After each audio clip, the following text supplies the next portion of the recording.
Terus kowe arep ngopo?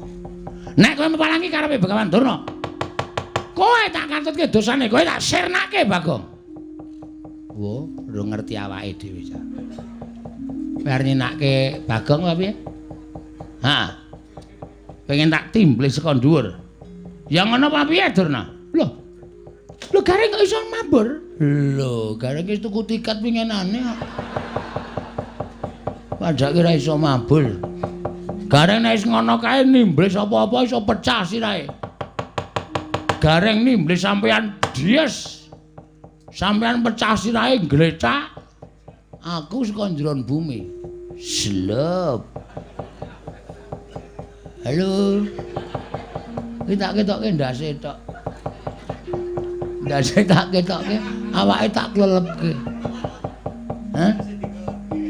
Kowe ditimblis gareng. Ak candha awakmu ak pendem urip-uripan sing arep ngewangi kowe sapa ya? Hah? Loh, kowe iso ambles bumi cetha yen kowe kenjingan Antasena. Pancen iya, mula aku digdaya. Tamakno, cundha maneh ning nganti aku tekan ning pati meguru karo kowe. Cundha maneh ora temomo ning awakku, kowe sing tak ajak.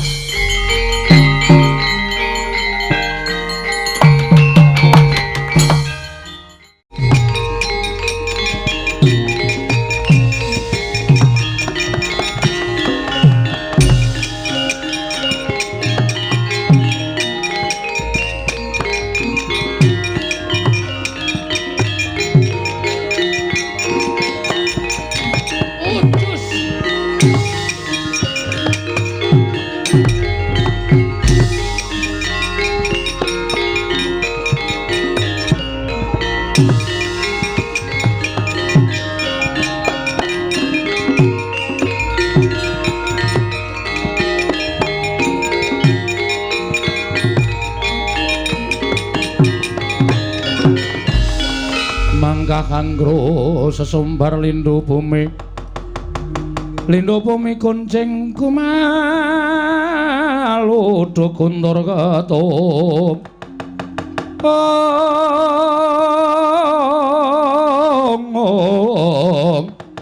lumembak menyugang kumambang dosang Wisnu Bathara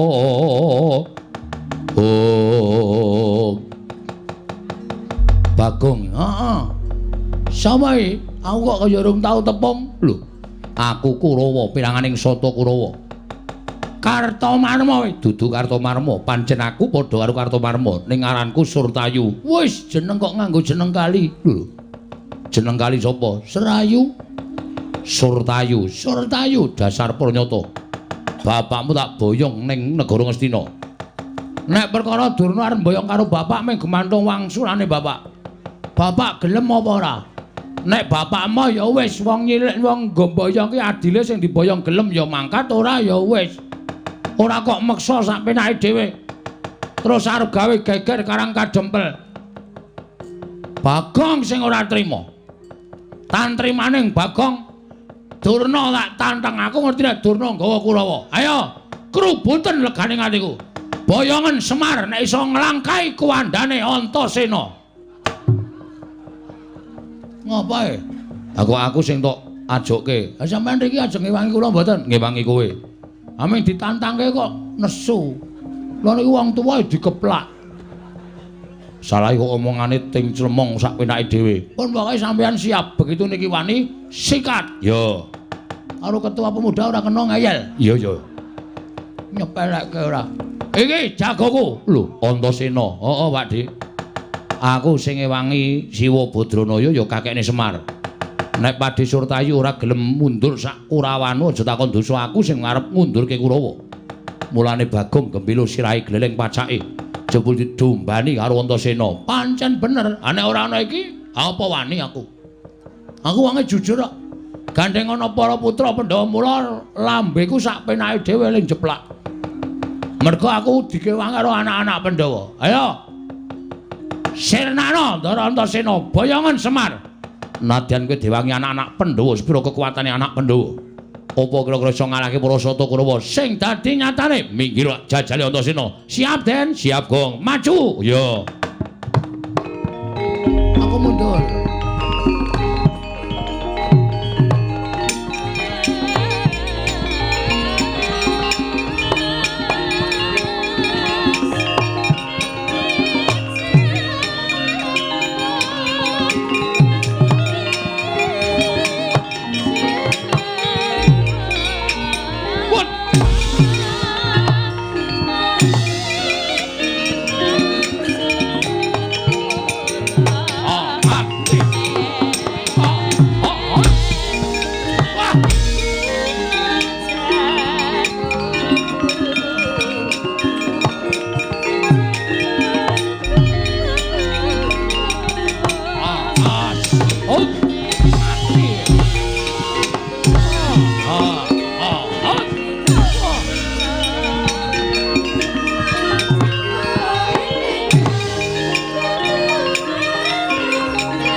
cocok tunggak jebol dadam wal.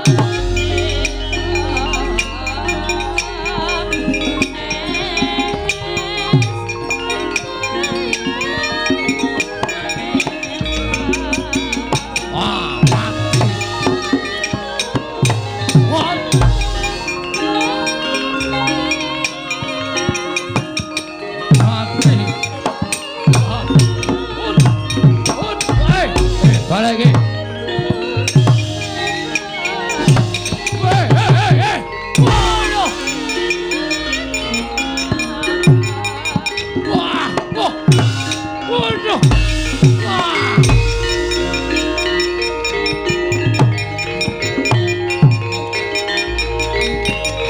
Pinggir.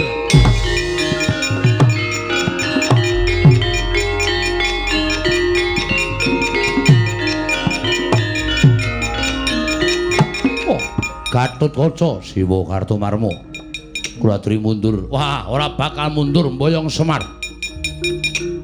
Bari bakso kula wantun dengan panjenengan. Ayo, ungano dadamu. Kula aturi majeng Siwa Kartomarma mati dening aku. Yo.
Ketoke wirang nek ora maju kok sing maju kok mung anak-anak Pandhawa tok.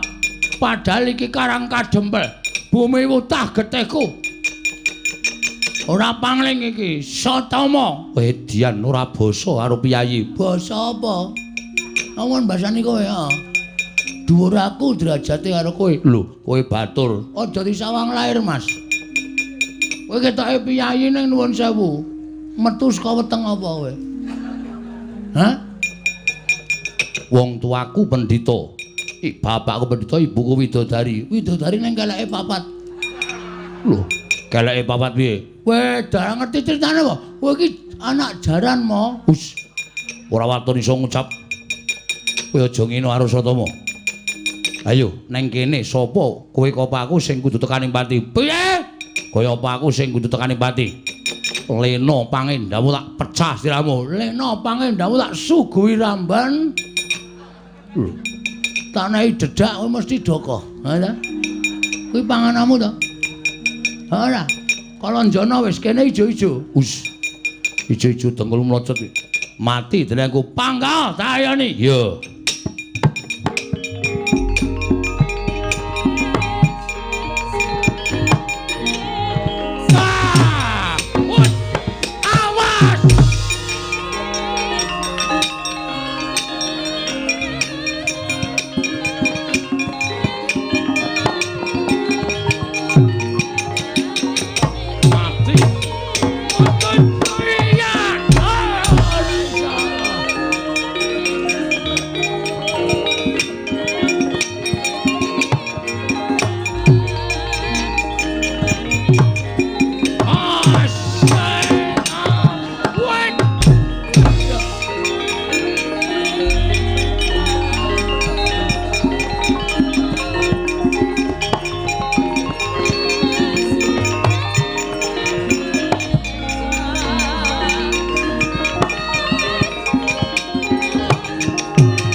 Sampean modar tenan lho. Kita arep melu perang bonangel nggih perang niku nggih. Lah kok kita kaya mencolot-mencolot. Perang kula niku mung guru senam e. Dadi sane mung mencolot-mencolot nek kon ngantem ora iso blas. Pengen iso perang, pengen iso perang. Pengen. Ngamuka tak bantu.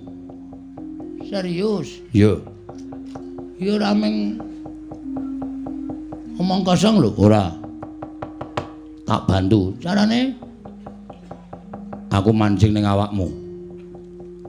Tenane? Tenan. Metu ngendi? Metu cangkem? Ora sedeng. Napa niki? Niki ciut ning sok amba barang.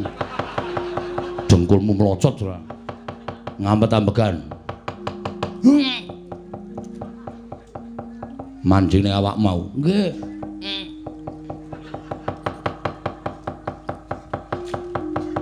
Wis. Wis. Lho. Gus? Sampeyan teng pundi? Ning awakmu. Serius, tenan. Kowe ora iso lara, ora iso mati. Kowe kenggonan aku iso ambles bumi. Kowe iso mapan ning jero bumi tanpa beda ning daratan. Tenane, tenan. Carane ngampet-ambegan awakmu tibakno ning bumi ora bablas tekan jero bumi. Ini serius nih? Yo. Mau nanggal aku kejegluk tak tonyo sampean yo. Wah, langgeleleng tenan iki saiki aku. Ngamuk Kurawa tenan rasa njaluk bantuane sapa-sapa. Wah. Piye reng? Lho. Kok iso ambles bumi? Lho, ayo abdine Ndara Antasena e. Nek ngambles bumi wae pinter. Coba njajal aku tak weruh. Ki lho, mat ki lho. Yo. Jedul mburimu, Reng, mburimu. Wedyan. Ambles meneh. Mburimu, Reng, mburimu. Wedyan ora sida. Mburimu, Reng, mburimu. Wedyan bocah iki kok mbeda wong tuwa. Mula nek ndek bendara iki dimanfaatke. Iya, iya arep njaluk Ndara Gatotkaca.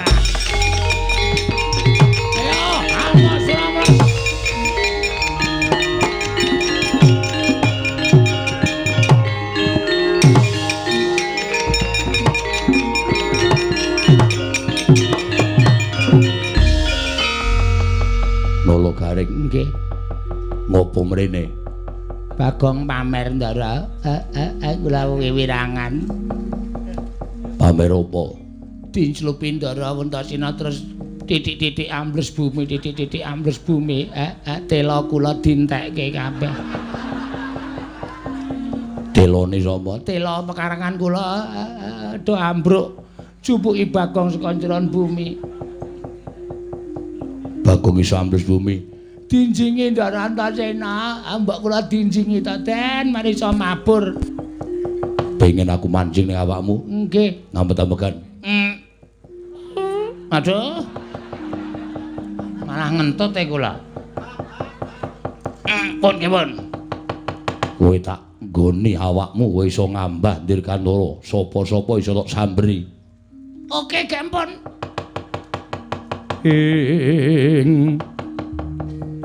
Irikata Dyan Gatotkaca tinon mapak Karkasota. Mpun Den. Wis. Pun mancing teng awak. Wis. Carane mabur sikile gedruke ping 3. Kowe bakal ngambah Dirgantara. Diar kowe wer. Ketok tak potol ndasmu kowe. Wajake wae sing rumasane sing iso ampuh ki mung kowe tok.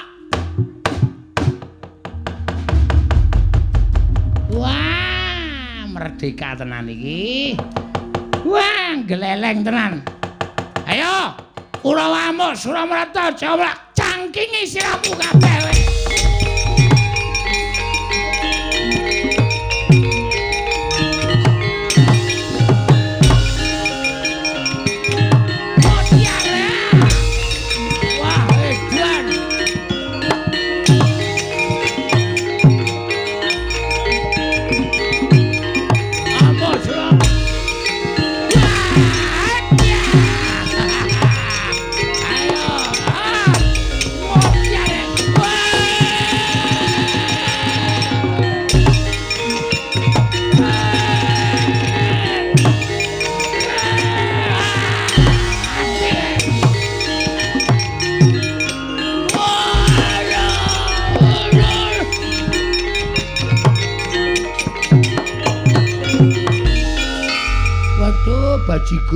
Bajigul. Wah, cilaka iki. Apa ora kowe Durmagati kowe? Tak tancepke lemah kowe. Mati dereng aku Kurawa kok glelenge karepe dhewe. Kowe tak plinteng ndasmu lho, Reng. Kok njur aku ditimblas-timblis wae. Wong loro digdaya tenan iki, Gong. Ya, kowe iso ambles bumi, aku iso ngambah Dirgantara. Ayo, arep ngapa kowe? Waduh, Durmagati lolos. Waduh, kok mak slep kok ya penak banget ya Bagong ya. Kaya ora ana ganjelan sithik iso mandlep ngono. Jan kaya ora ana gregel-gregel iso. Kaya mak slep ngono lho, penak banget ngono lho. Edan tenan. Rumansa kok kaya ning banyu. Aspal atos barang kok ya. Iso slap-slap.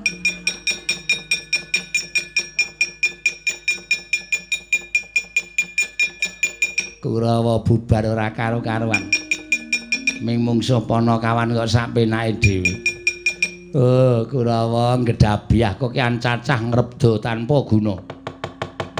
Ming mungsuh Panakawane kok bubar ora karo-karuan iki arep menang karo sapa to, Le? Aku ki gumun karo kowe. Kartomarma Surtayu Durmagati mungsuh karo Bagong karo Gareng kok mundur ki. Mongko Kadang Nata apa ora jeneng mirang-mirangke. Selamat malam.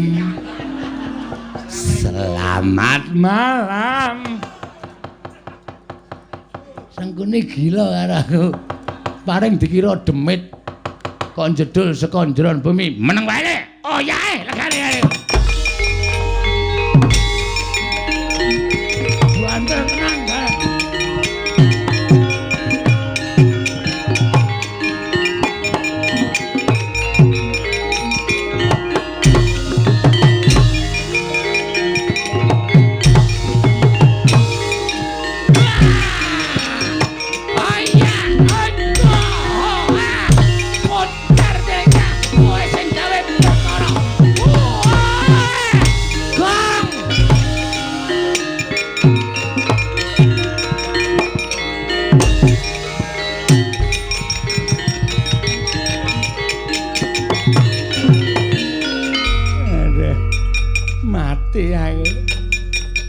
Mati aku sambat to.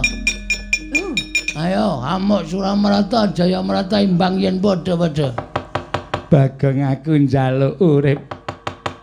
Kurawa jak mulih. Kurawa ora gawe rusak Karang Kadempel. Jak mulih.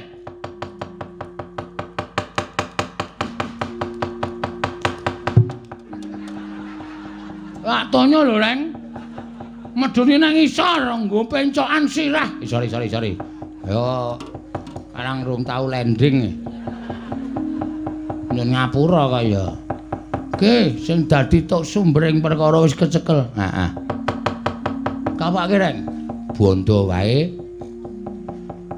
Terus tangane dibondo, sikile dibondo, klikarke ning aspalan.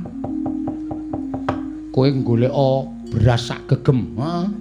Aku tak golek pitik sak oke-oke. Beras diwur-wurke ning mripate Sengkuni. Pitik diculke ora nata limatane Sengkuni.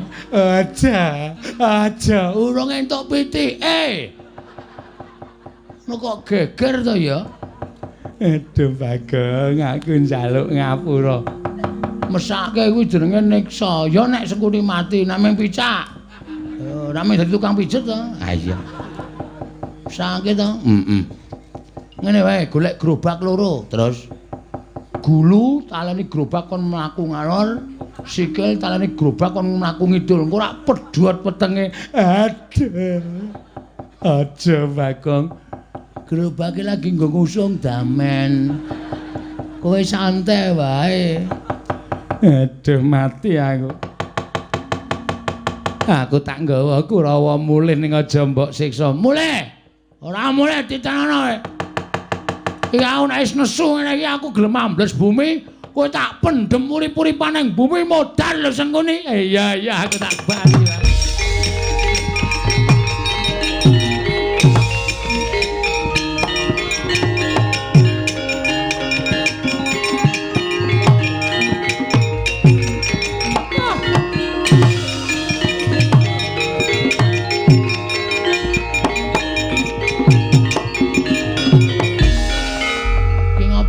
Penditane iki. Aku mek pengen boyong karo bapakmu ayo. Aja ngoparangi karepe Begawan Durna. Kowe aja ngoparangi karepe Begawan Durna. Terus kowe arep ngopo? Nek kowe ngoparangi karepe Begawan Durna, kowe tak katutke dosane, kowe tak sirnake Bagong. Wo, ora ngerti awake dhewe jan. Bar nyenake Bagong apa piye? Ha. Pengen tak timblis saka dhuwur. Ya ngono apa piye, Durna? Lho Gareng kok iso mabur? Lho, Gareng wis tuku tiket pingenane kok. Padahal ora iso mabur. Gareng nek wis ngono kae nimblis apa-apa iso pecah sirahe. Gareng nimblis sampean dies. Sampean pecah sirahe glecak. Aku saka njron bumi. Slep.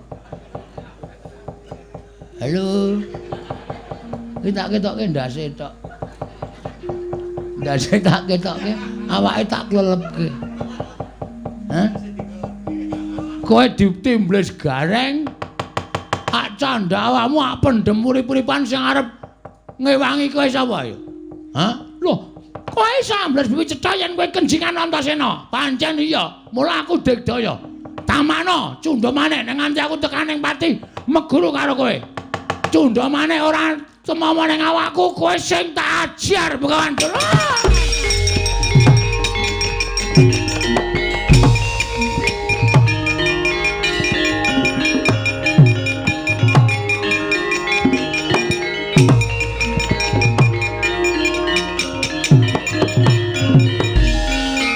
Suwun nggih, Den. Ya.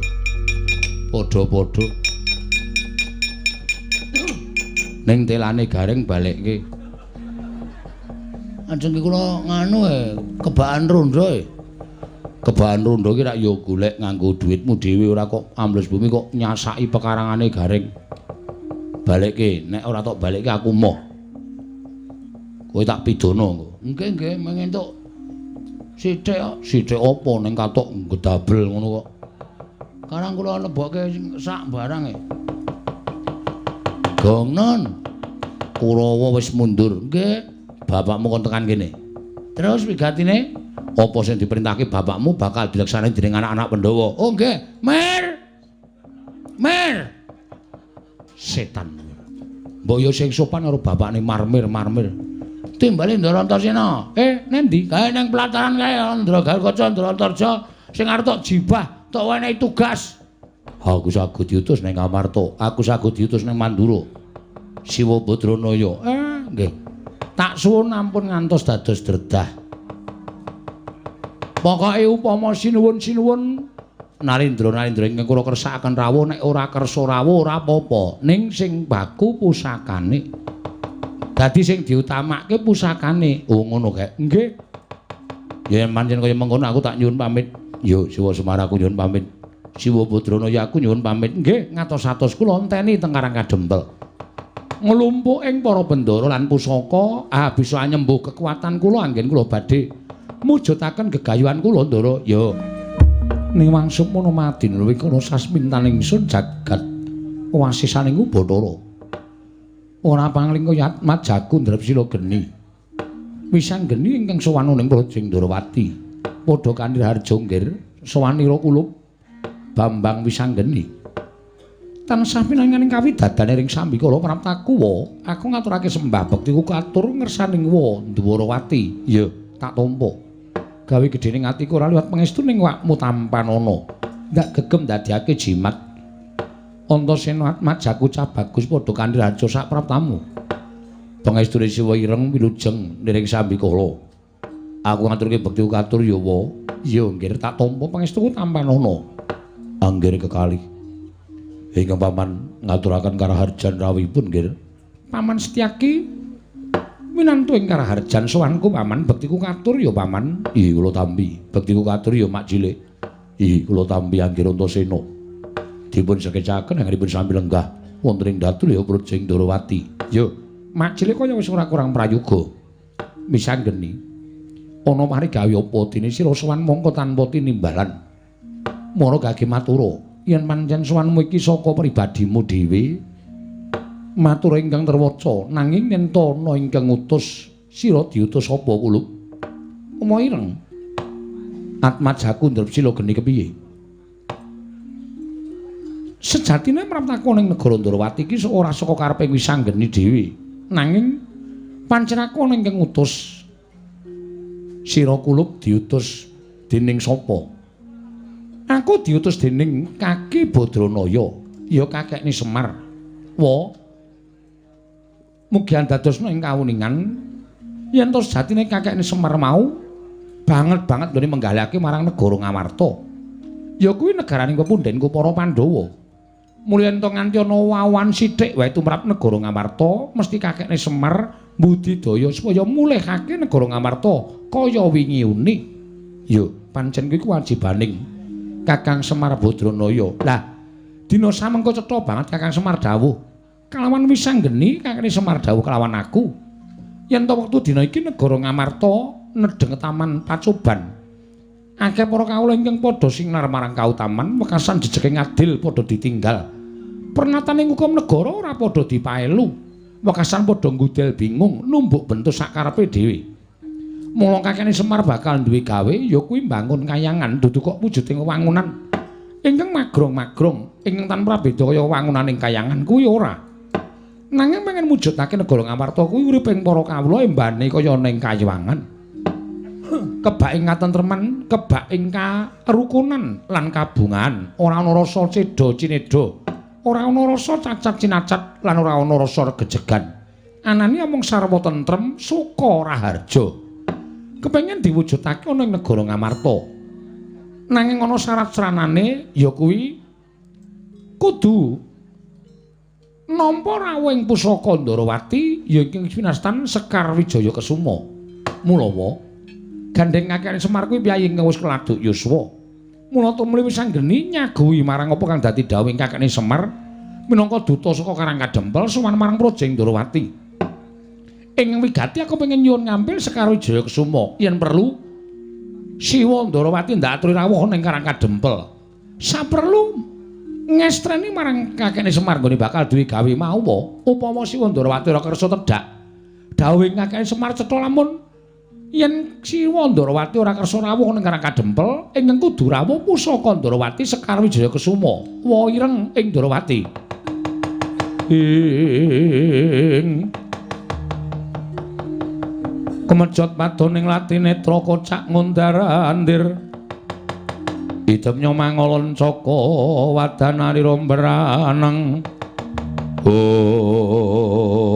Kuseta lah kok dadi Semar pengen bangun kayangan kuwi apa pancen wis dibeta nganggo naring kang ganep yen perkara Semar nggone bakal bangun negara Ngamarta kuwi pun wa sarujuk pun wa mathuk nanging ora usah nganggo tembung bangun kayangan sabab tan wurung lamun kapireng dening para Jawata Kakang Semar bakal nampa pidana saka para dewa mula kang sanga kuwi wis anggeni yen to siji sira kepengin nyuwun ngampil wujuding Sekar Wijaya Kesuma aku tak takon karo kowe Maragake Wangsulana Sekar Wijaya Kesuma kuwi apa to kuwi pusaka kadewatan kuwi pusakaning para Jawata ingkang diasta dening awakmu Ndarawati mula rasa ben wong diwenangake ngasta dening Sekar Wijaya Kesuma apa meneh amung derajating Kakang Semar Badranaya mula kang sangka kuwi sing gedhe pangapuramu siji Sekar ora bakal tak paringake angka loro aku ora bakal prapta ning Karang Kadempel merga aku wegah yen to nganti klepetan dedosaning Kakang Semar gone bakal bangun kayangan mau wis anggeni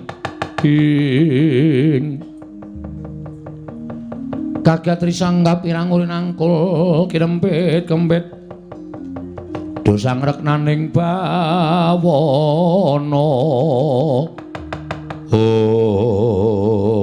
Di bisa anggeni wis didapuk minangka dadi juru wicara wondene aku ingkang eksekusi lho tembungmu ki apa tegese aku sing tumandang karya nek Pakdhe ora maringake Sekar Wijaya Kesuma diboyong marang Karang Kadempel tegese Pakdhe ora njurung marang kersaning kakekne Semar nggone bakal bangun kayangan negara Ngamarta tegese Pakdhe mentala marang kacintrakaning negara Ngamarta Pakdhe seneng yen to negara Ngamarta bakal rubuh merga kawulane padha nungsang puyang godel bingung numbuk bentuk sakarepe dhewe mula yen to nganti Pakdhe ngiklasake kaya ngono aku sing ora trima saiki ngene Pakdhe gelem nyumaring ngampil apa ora lho lah kok dadi kowe sugal ucapmu Antasena sugal wae sampeyan men disuwuni ngampil Sekar Wijaya Kesuma ora diparingake kok dadak nganggo tata krama aku ki wakmu Ndarawati wis ngerti apa kaya ngono kuwi wak abon sampeyan ki wakku Ndarawati nek sampeyan ngregani karo rembunge wis anggeni mesti maringake wujuding Sekar Wijaya Kesuma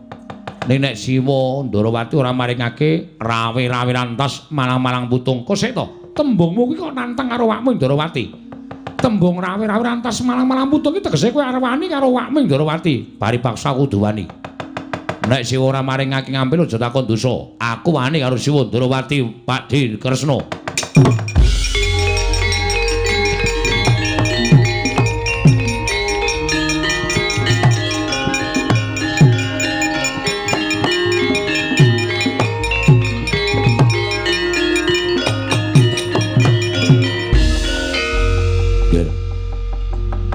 menawi anggir badhe tumindak kados mekaten mangsaipun sanes Kanjeng Prabu Ndarawati nanging Setyaki minangka dados senopati Ndarawati ngempun naremaken tentrem lan botenipun negari Ndarawati menika wonten pundhakipun senopati Ndarawati ing pamaning Garbaruji iya aku ngerti Pakdhe pancen wis tak jarak aku muni ngene mau aku menjontrot penggalih Pakdhe Garbaruji atau mak cilik Garbaruji supaya Pak cilik nesu karo Antasena neng kene iki malah dadi jalaran nggonku bakal meksa karo Siwa Ndarawati maringake Sekar Wijaya Kesuma saiki kersaning mak cilik piye menawi anggir sampun boten dipun nemutaken kepada waksa kula mentala kalian panjenengan nek pancen mentala pampane ora ning kene mak cilik ayo metu Jawa ditaker Antasena karo Setyaki menang endi kula aturi jalan dawi kene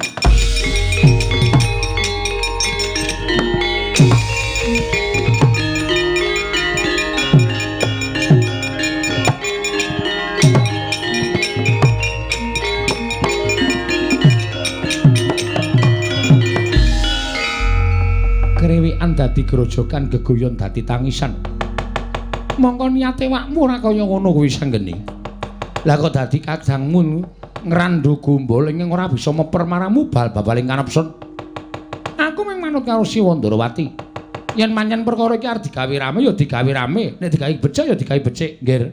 Mengko mundhak dipoyoki dening para wong kang ora seneng kelawan Nata Ndrawati. Kakang Antasena ndakno, Sentyaki tak endhake. Sekar Wijayakusuma mengko bakal tak petunge dhisik wis anggeni. Iya wae, ngestokne dawuh.